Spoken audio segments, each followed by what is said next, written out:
어느덧 두 달이 지나갔습니다.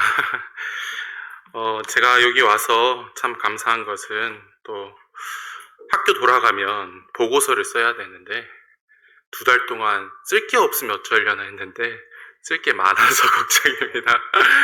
또 이렇게 또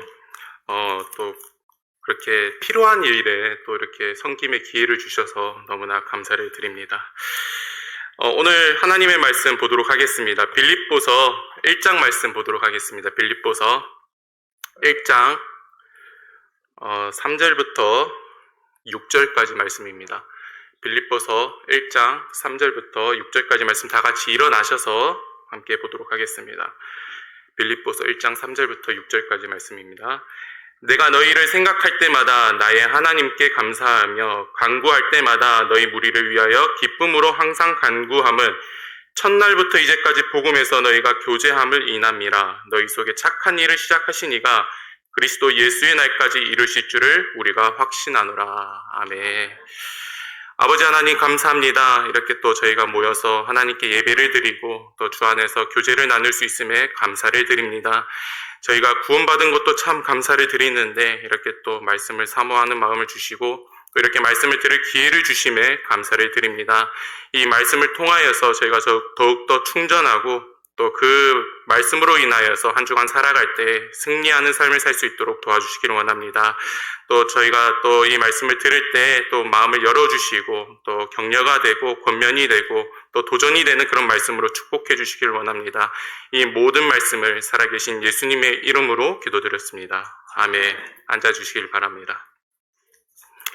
오늘 말씀의 제목은 복음 안에서 감사라는 제목으로 함께 은혜 나누길 원합니다. 이 로마의 웅병가 키케로는 이 감사하는 마음은 가장 위대한 동목일 뿐 아니라 모든 다른 동목의 부모이다라고 이야기를 했습니다.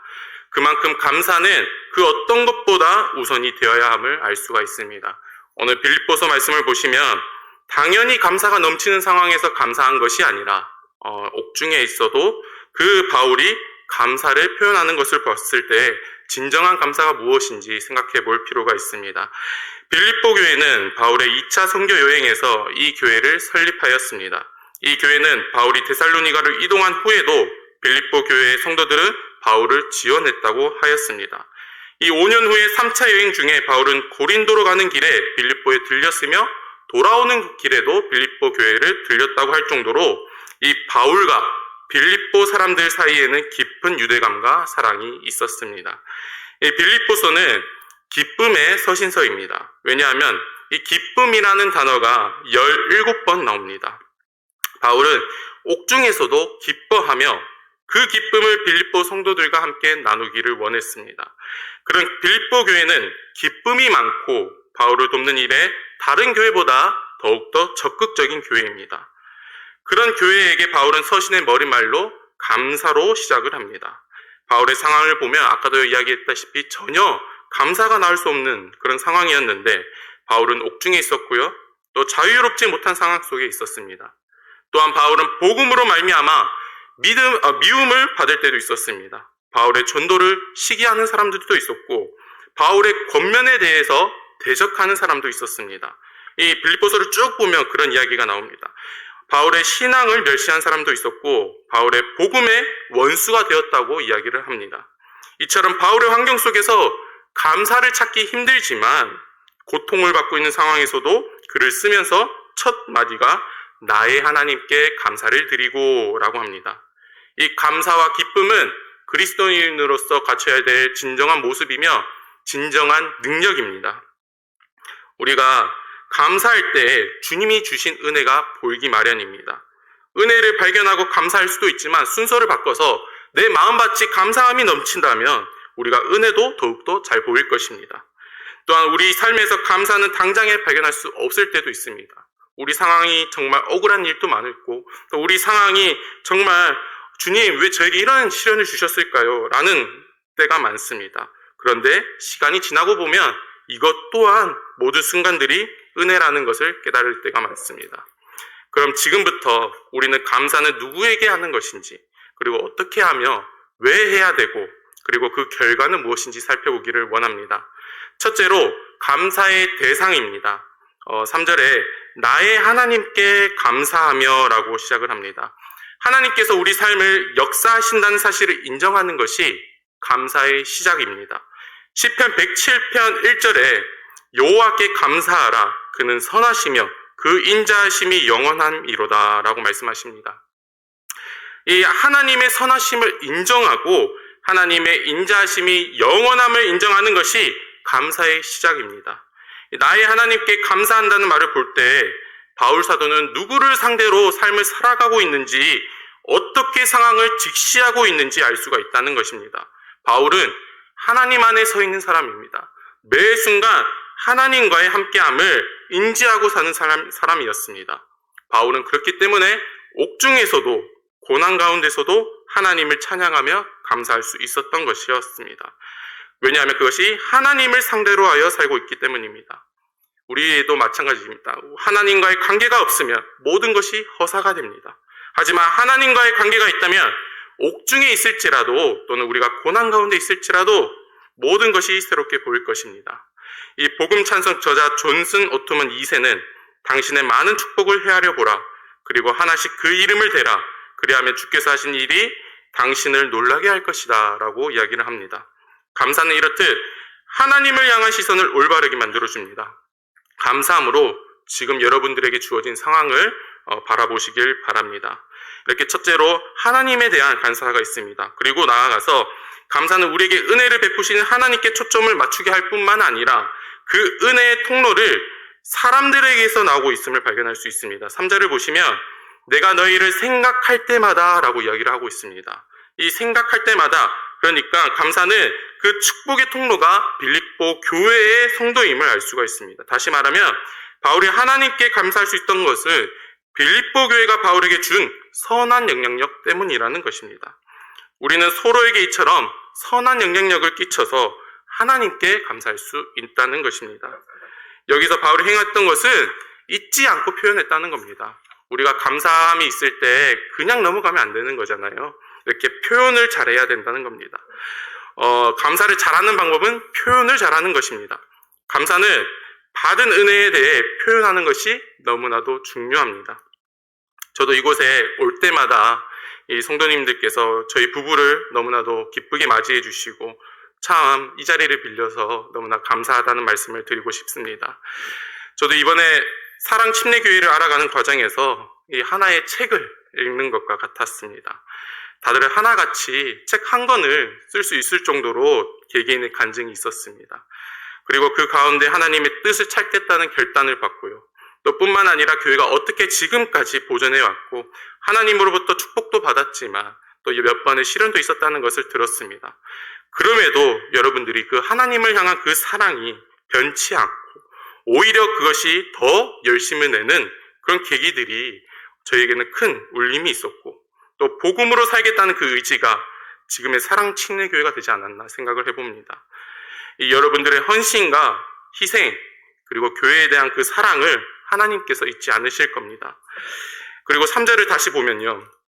바울이 성도들을 격려하고 있습니다. 우리는 이렇게 교회 식구들로 인해 감사도 하지만 이렇게 성도들을 격려하는 사역자로 인해 또 감사를 할 수가 있습니다. 성도님들에게 격려하고 때로는 권면하고 때로는 말씀으로 도전해 주시는 그 사역자로 인해 감사하시길 바랍니다. 그리고 이것이 사역자와 성도들의 그런 건강한 관계의 비결입니다. 이처럼 감사가 있으면 하나님과의 관계도 좋아질 뿐만 아니라 성도와 성도, 사역자와 성도 사이에도 관계가 좋아집니다. 이 감사의 대상은 하나님이시며 각 지체이며 성도들이며 목자입니다. 그렇기 때문에 우리가 늘 감사가 넘쳐야 할 줄 믿습니다. 그 다음으로 볼 것은 감사의 방식입니다. 감사의 방식 3절에서 4절을 보시면 내가 너희를 생각할 때마다 라고 표현을 하고 있고 4절에서는 간구할 때마다 라고 표현을 하고 있습니다. 사도 바울의 감사는 이 성도들에 대한 그 기억이 감사를 자아냅니다. 사도 바울은 빌립보 교회의 성도들을 기억하고 있습니다. 아까 얘기했다시피 빌립보서의 강조점이 기쁨이라고 말했는데 그 외에 또 다른 강조점이 있는데 그것은 이 복음의 마음입니다. 바울의 마음은 온통 빌립보 교회의 성도들로 가득 차 있다고 할 수가 있습니다. 지금부터 바울의 마음을 살펴볼 텐데요. 이 글을 읽는 것이 아니라 글에서 느껴지는 감정을 읽어보시길 바랍니다. 본문 3절에서 내가 너희를 생각할 때마다 라고 되어 있는데, 이것은 빌립보서 1장 7절에 내가 너희 무리를 위하여 이와 같이 생각하는 것이 마땅하니 라고 이렇게 이어져 있습니다. 이는 너희가 내 마음에 있음이며 나의 매임과 복음을 변명함과 확정함에 너희가 다 나와 함께 은혜에 참여한 자가 됨이라. 내가 예수 그리스도의 심장으로 너희 무리를 어떻게 사모하는지 하나님이 내 증인이시니라 라고 하였습니다. 예수 그리스도의 심장으로 너희 무리를 어떻게 사모하시는지 라고 이야기를 합니다. 바울이 얼마나 성도들을 그리워하고 생각하고 있는지 이 성경을 통해서 알 수가 있습니다. 그리고 4절 말씀에 간구할 때마다 라고 표현했는데, 이것은 9절에 내가 기도하노라 라고 이어져 있습니다. 이 9절 말씀에 내가 기도하노라 너희 사랑을 지식과 모든 청명으로 점점 더 풍성하게 하사 너희로 지극히 선한 것을 분별하며 또 진실하여 허물 없이 그리스도의 날까지 이르고 예수 그리스도로 말미암아 의의 열매가 가득하여 하나님의 영광과 찬송이 되게 하시기를 구하노라 라고 하였습니다. 그만큼 이 목자는 성도들을 기억하고 얼마나 마음을 쓰고 있는지 성경을 통해 알 수가 있습니다. 그것뿐만 아니라 그들을 살피고 그들을 어떻게 하나님의 의의 길로 인도할 것인지 분투하면서 살아가는 것이 사역자라는 겁니다. 나를 위해 분투하고 노력하는 사역자로 인해 감사하시길 바랍니다. 비록 바울은 옥중에 있었지만 이렇게 감사가 넘쳤습니다. 그것은 무엇이냐? 바로 내가 너희를 생각할 때마다, 간구할 때마다 이런 방법으로 생각을 했다는 것입니다. 바울은 옥중에 있었지만 그 서신을 쓸 때 그의 마음은 빌립보 교회 성도들과 함께 있었습니다. 바울은 한편으로는 하나님과의 관계를 위해 앞에서는 나의 하나님이라고 말을 했고, 다른 한편으로는 성도들과의 관계를 위해서 너희를 생각할 때마다 라고 표현합니다. 나를 기억하여 주고 기도하고 있는 사역자, 그리고 사역자들 뿐만 아니라 성도가 성도를 향해 기도하고 있으니 그런 지체들로 인해 감사할 수 있다는 것입니다. 특별히 우리가 가족을 향한 마음은 그 누구보다 강하지 않을 수 없을 것입니다. 저에게는 지금은 돌아가셨지만 생전에 저를 위해서 정말 기도해 주신 분이 계십니다. 외할머니께서 정말 저를 위해서 많이 기도를 해주셨습니다. 그리고 저희 어머니께서 외조모님을 이렇게 모시고 산 적이 있었는데, 제가 학교를 갔다가 하교하는 길에 이야기를 나눌 때 이렇게 물어봐 주십니다. 내가 너를 위해서 기도하고 있다잉 라고 이렇게 매번 이야기를 합니다. 너는 대목사가 되라 라고 이야기를 하는데, 저는 전혀 그런 그릇이 아니라 생각을 하지만 정말 속으로 이렇게 웃으면서 들었지만, 가만히 생각해 보면 그렇게 기도해 주시는 분이 있었기 때문에 내가 이렇게 하나님께 은혜를 받고 호의를 입은 이유가 여기서 있지 않았나 생각을 합니다. 나를 위해서 기도해 주신 분들, 또 그런 사람들로 인해 우리가 감사할 수 있다는 것입니다. 성경에서도 디모데에게는 로이스와 유니게와 같은 혈연관계에 의한 그런 신앙생활을 발견할 수 있습니다. 어렸을 때부터 배워왔던 그 신앙이기에 디모데는 이 믿음 안에서 바르게 자랄 수 있었습니다. 하나님께서 바울과 같은 위대한 그 사도 곁으로 보내셨습니다. 성도 여러분들 곁에 계신 가족들을 생각하면서 혹 우리 곁에 구원받지 못한 가족이 있다면 그들을 위해 마음을 써주시기 바랍니다. 나 또한 누군가의 기도로 인해 구원을 받았다는 것입니다. 누구보다 가족들의 그 믿음의 기도가 큰 감사한 부분일 것입니다. 어떤 이들에게는 가족들과 함께 신앙생활을 못하는 분들이 있을 수 있습니다. 그러나 낙담할 필요가 없습니다. 왜냐하면 우리가 그리스도 안에 있기 때문입니다. 이 빌립보서를 보시면 그리스도 안에 있다는 표현이 많이 나옵니다. 이 영이 통하는 친구가 있다는 것은 정말 큰 축복입니다. 이 그리스도인의 교제에 참여하는 것은 별거 아닌 것 같지만 이것이 정말 기쁨이고 그것의 근원이 될 수 있습니다. 저희가 주일이 되면 335 모여서 말씀을 듣고 식사를 하고 이런 것이 어떻게 보면 당연한 것 같지만 당연한 것이 아니라 복이고 은혜일 줄 믿습니다. 여러분, 우리가 하나님께 호의를 입고 지금의 교회가 하나님의 보호 아래 있다는 것이 너무나도 축복인 줄 압니다.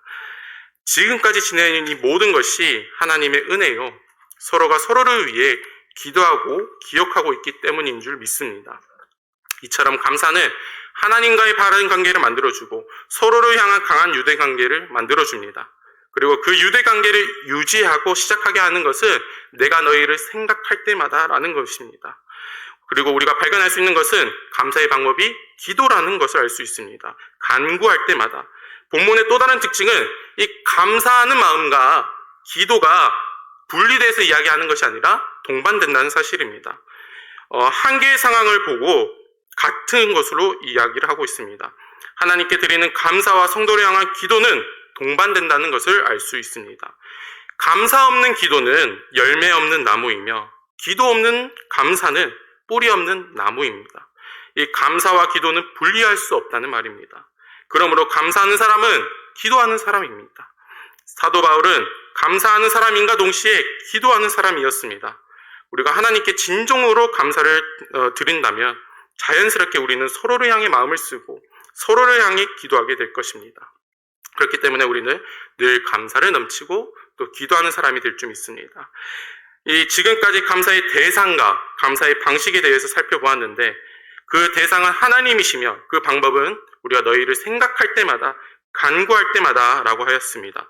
그러면 바울 사도는 이 빌립보 교회를 위해서 왜 감사할 수 있었느냐라는 겁니다. 감사할 수 있는 이유 세 번째입니다. 복음 안에서 교제할 수 있기 때문입니다.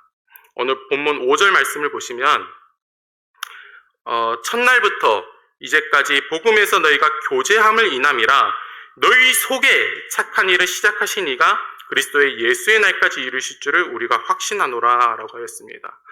여기서 보면 복음에서라고 되어 있는데 영어에서 보면 in the gospel이라고 했습니다. 그러니까 조금 더 구체적으로 얘기하면 복음 안에서 너희가 교제함을 인함이라. 그리고 너희 속에가 아니라 또 조금 더 통일성을 준다면 너희 안에서 착한 일을 시작하신 이가 그리스도의 예수의 날까지 이루실 줄을 우리가 확신하노라 라고 할 수가 있습니다.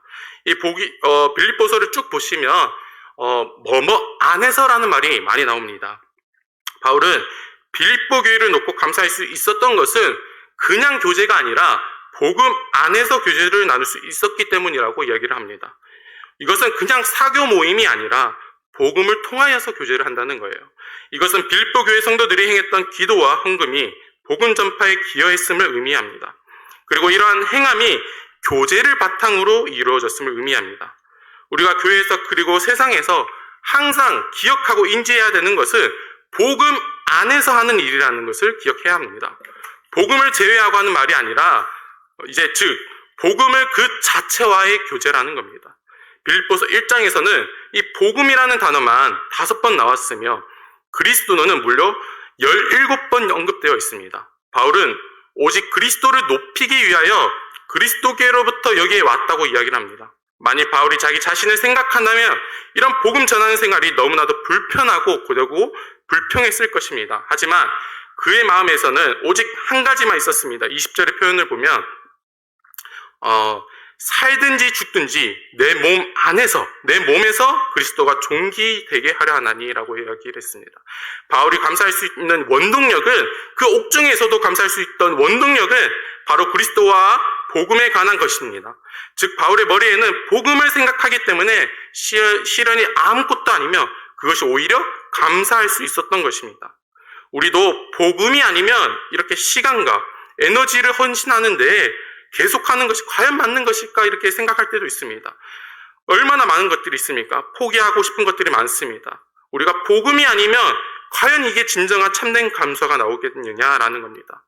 당장에 보면 열매가 없는 것 같고 세상이 보면 나를 바보라고 욕할 수도 있습니다. 또한 교회 안에서 얼마나 이런저런 일이 겪습니까? 때로는 억울한 일 겪을 때도 있습니다. 선한 마음으로 도와줬다가 또는 상처를 받을 때도 있습니다. 공면을 당할 때도 있습니다. 그러나 우리는 그럼에도 이 일을 놓지 않습니다. 왜냐하면 우리는 복음 안에서 교제하기 때문입니다. 예배하는 것을 끊을 수가 없습니다. 감사할 것이 하나도 없는데 왜 감사가 나옵니까? 이 모든 것이 복음 안에서 우리가 교제하고 있기 때문입니다. 복음 안에서 교제를 나눈다는 이 원어를 살펴보았는데요. 이 교제라는 의미의 원어를 살펴보면 언제 사용되었느냐? 그것은 성도들이 관대함을 표현하거나 연약한 성도들을 도울 때 사용되었다고 합니다. 이 마게도니아와 아가야 사람들이 예루살렘 교회의 그 어려움을 보고 이 가난한 성도들을 위해 얼마를 기부한다고 했는데 그때 썼던 표현이 이 원어라고 합니다. 그러니까 교제라는 의미에서 발견할 수 있는 진리는 이 우리가 누군가를 도와줄 때 수동적으로 돕지 않잖아요. 적극적으로, 능동적으로 돕잖아요. 다시 말해서 이것은 적극적으로, 능동적으로 교제를 한다는 겁니다. 그러니까 영혼구령은 사역자가 하는 것이다 라고 이렇게 수동적인 생각을 하는 것이 아니라, 교회의 일은 교회에서 하는 사람에게 국한된 것이다 라고 이렇게 생각하는 것이 아니라, 하나님의 일을 사역자에게만 맡겼다는 뜻이 아니라 우리도 함께 복음에 참여한 자가 되라는 겁니다. 그 증거도 여러 개 나오고 있습니다. 빌립보서 1장 7절에서 이렇게 나옵니다. 내가 너희 무리를 위하여 이와 같이 생각하는 것이 마땅하니 이는 너희가 내 마음에 있음이며 내 매임과 복음을 변명함과 확정함에 너희가 다 나와 함께 은혜에 참여한 자가 됨이라 라고 하였습니다. 그리고 빌립보서 4장 14절에서도 그러나 너희가 내 괴로움에 함께 참여하였으니 잘하였도다 라고 하였습니다. 그러니까 이 복음 안에서 교제라는 뜻은 그냥 수동적인 것이 아니라 내가 주어진 것만 하는 것이 아니라 적극적이고 능동적인 거다라는 겁니다. 제가 이곳을 와서 깜짝 놀랐던 것은 전 성도가 사역자 같았습니다. 알아서 척척척척 다 하시더라고요. 특히 이번에 또 한국어학교 그리고 여름 성경학교를 보면서 깜짝 놀랐습니다. 맡긴 것만 하는 것이 아니라 그런 수동적인 태도를 갖는 것이 아니라 적극적으로 사역을 하고 계시는구나 라는 것을 느꼈습니다.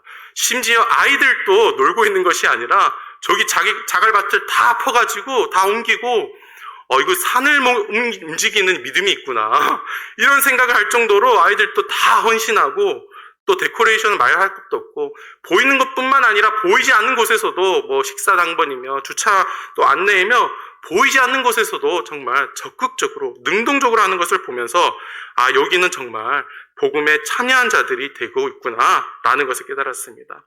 이처럼 우리는 복음 안에서 교제를 나누고 또 적극적으로 교제하는 저와 여러분들 되기를 원합니다. 이처럼 복음 안에서 교제로 인해 우리는 감사할 이유가 있습니다. 복음을 제외한다면 우리가 감사할 것이 없다는 겁니다. 감사할 수 있는 이유는 복음 안에서 교제하고 있기 때문입니다. 우리의 복음 안에서의 이 감사의 삶, 그 끝은 무엇일까요? 네 번째입니다. 빌립보서 1장 6절 말씀을 다 같이 한 목소리로 읽겠습니다. 시작. 너희 속에 착한 일을 시작하신 이가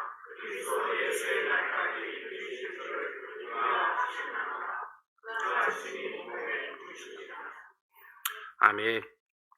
사도 바울은 이 빌립보 교회에서 착한 일을 시작하신 분께서 예수의 날까지 이 모든 것을 책임지시는 하나님으로 인해 감사를 한다는 겁니다. 이 구절을 저는 묵상하면 묵상할수록 정말 진국이구나. 정말 이런 말씀이 없구나라는 생각을 많이 합니다. 정말 우리가 이 모든 일을 시작할 때 내가 시작한다고 생각을 하면 안 되고 하나님께서 하시는구나 라고 믿음으로 바라봐야 됩니다. 그렇다면 그 끝을 누가 책임지시느냐? 하나님이 책임을 지어주신다는 것입니다. 모든 것을 내가 하고 있다고 생각을 하면 지치기 마련이고 포기하기 마련입니다. 그러나 이것이 하나님으로 인해 시작했으면 하나님께서 반드시 책임지시겠구나 라는 그런 믿음이 있기를 원합니다. 이것이 감사의 이유가 되어서는 안 됩니다. 그러면 하나님께서 시작했는데 왜 제 삶이 이 모양 이 꼴입니까? 라고 원망이 나올 수 있습니다. 그런데 이 이유가 아니라 그 복음의 삶의 결과라는 겁니다. 그것을 우리가 생각을 하고 들어야 됩니다. 바울은 하나님의 시작과 하나님의 성취를 분리시키지 않았습니다. 하나님은 시작하시는 하나님이시며 완성하시는 하나님이심을 강조하십니다. 하나님께서 시작하셨지만 완성되지 않는 일은 한 가지도 없습니다. 왜냐하면 하나님은 알파와 오메가의 하나님이시며 믿음의 창설자요 온전케 하시는 분이시기 때문입니다. 저는 이 구절을 정말 가슴 한켠에 매번 묵상하면서 살고 있습니다. 제가 때로는 주의 일을 하다가 다칠 때도 있고 때로는 제가 수고했고 힘들고 지쳤을 때 또는 세상으로부터 질타를 받았을 때 힐난을 받았을 때 이 구절을 생각하며 힘이 납니다. 내가 하고 있는 일이 헛된 일이 아니구나. 내가 하는 일은 주님이 시작하시기 때문에 그 끝은 주님이 책임져 주시겠구나 라는 생각을 품고 오늘 또 주의 일을 열심히 다할 수 있습니다. 저도 이런 진짜 이 행복감이 있는데 여러분들에게도 제가 느끼는 이 감정을 느꼈으면 좋겠습니다. 우리의 삶이 얼마나 변하는 것들이 많습니까? 시대의 흐름에 따라 직업이 한순간에 없어지기도 하고요. 그 가운데 변하지 않는 것이 있습니다. 바로 하나님의 일입니다. 이 하나님의 시작과 하나님이 이루실 그 일을 우리가 확신하기를 원합니다. 저와 여러분들은 앞으로도 이 변하지 않을 그 하나님의 말씀으로 인해, 그리고 앞으로도 변하지 않을 그 하나님으로 인해 감사할 수 있습니다. 처음과 끝이신 하나님으로 인해 우리가 복음으로 살아가는 그 인생은 하나님께서 책임져 주신다는 그 확신이 있기를 바랍니다.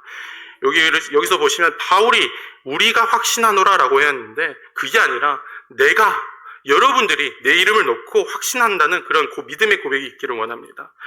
우리가 복음 안에서 하나님을 바라본다면, 하나님의 일을 시작한다면 반드시 하나님께서 그 끝을 맺어주실 것입니다. 결론을 맺겠습니다. 여기에 계신 성도님들께 당부드리고 싶은 것은 교회가 복음으로 말미암아 감사함이 넘치는 교회가 되었으면 좋겠습니다. 그러기 위해서는 우리가 훈련을 해야 되는데 그 첫걸음이 감사라는 것입니다. 주 안에서 교제할 때 그냥 사교적인 그런 모임이 아니라 복음 안에서 서로가 서로를 위해 기도해주고 권면해주는 형제 자매님들로 인해 감사하시길 바랍니다. 나를 위해 분투하고 계시고 애쓰고 있는 그 사역자로 인해 감사하시길 바랍니다. 이 복음의 교제권으로 인해 감사하시길 바랍니다. 그리고 그 복음의 삶의 결과는 나를 구원해 주시고 예수님 오실 그날까지 한결같은 하나님이시다라는 것을 꼭 기억하시길 바랍니다. 그러한 감사로 인해 기쁨이 넘치고 사랑이 넘치는 그런 사랑 침례교회가 되기를 소망합니다. 기도하겠습니다. 아버지 하나님 감사합니다. 이 시간에 또 저희를 이렇게 불러주시고 또 말씀을 사모하여서 저희가 이렇게 모였는데 또 그 말씀으로 인해 저희가 축복받을 수 있음에 감사를 드립니다. 아버지 하나님, 저희의 삶에서도 늘 날마다 기도가 넘치고 감사가 넘치기를 원합니다. 저희의 삶에게 기도가 부족하다면 저희를 일깨워 주시옵시고 또 저희의 삶에 감사가 부족하다면 또 감사함을 발견할 수 있도록 저희의 믿음의 눈을 뜨게 하여 주시길 간절히 원합니다. 아버지 하나님, 저희가 이 교회로 인해 너무나도 감사를 드립니다. 지금까지 이 근본주의 독립 침례교회가 또 주님의 은혜로 말미암아 잘 이렇게 보존해 왔는데 앞으로도 계속해서 이 근본주의 침례교회가 계속해서 세워져 나가고 또 주님께 쓰임받는 교회가 되기를 간절히 원합니다. 그리하여서 저희가 더욱더 복음에 열심을 다하고 저희가 영혼 구령에 최선을 다하는 저희들이 될 수 있도록 인도해 주시길 원합니다. 저희 성도님들 가운데서 또 어려움을 겪고 계시는 성도님들이 있으니까 또한 또 투병 중인 또 성도님들이 계십니까? 주님께서 친히 찾아와 주셔서 또 주님께서 모든 것을 고쳐주시고 함께해 주시길 간절히 원합니다. 주님, 저희가 살아가다 보면서 정말 어려운 점들 또 저희가 너무나도 지혜가 많이 필요합니다. 그럴 때마다 저희에게 지혜를 더하여 주시사 또 분별력을 갖고 삶을 살아갈 수 있도록 주님 함께해 주시길 간절히 원합니다.